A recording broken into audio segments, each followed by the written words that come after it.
ظاهر بهاند په 1450 لمریز کال په کابل کې د نړۍ ته سترګې غړولې دي. د پلار نوم یې محمد ظریف خان دی. بهاند په 1415 لمریز کال کې له پخواني شوروي اتحاد څخه په ژورنالیزم کې د لیسانس سند راوړ. 24 کاله تر مخه یې د خپل مسلک او ذوق له مخې له رسنیو سره سفر پیل کړ. زموږ د دې اونۍ رسنیزې څېرې په نورستان کې د هندارې په نامه د یوې چاپي رسنۍ بنسټ کښېښود چې ټولې چارې په خپله سمبالولې. نوموړی په تېر جمهوریت کې د بادغیس او نورستان ولایتونو کې د ولیان ویاند هم پاته شوی دی چې د ده په وینا له خپل ټول مطبوعاتي ژوند څخه خوشحاله دی. او سپېڅلی صاحب دا باید هم ووایم چې هغه مینه چې ما له خبریالۍ سره درلودله، زه دې ډګر ته راغلم او په خورا لیوالتیا او په خورا مینه او محبت سره په دا تېرو 20 کلونو کې په بېلابېلو رسنیو کې مې دندې ترسره کړې دي او ویاړم چې زه یو خبریال یم او په دې هم ویاړم چې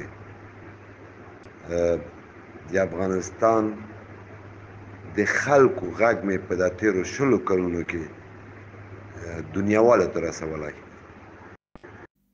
ظاهر بهاند خبریال د ټولنې رښتونی غږ ګڼي، خو له خبریالانو څخه هم غواړي چې د ژورنالیزم ټولو اصولو ته ژمن او په هر خبر او راپور کې خپل ناپیلتوب خوندي کړي. د نوموړي په قول په هره ټولنه کې رسنۍ ته سخته اړتیا شته او په کومه ټولنه کې چې رسنۍ ازادې نه وي هلته د ولس غږ چوپ وي.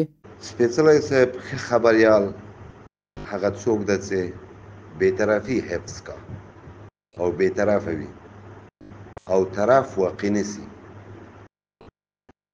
او ونه هېرېږي او هغه حقایق چې دي هغه بیان کا او د خلکو واقعي غږ اوچت کا او دنیاوالو ته یې ورسوي.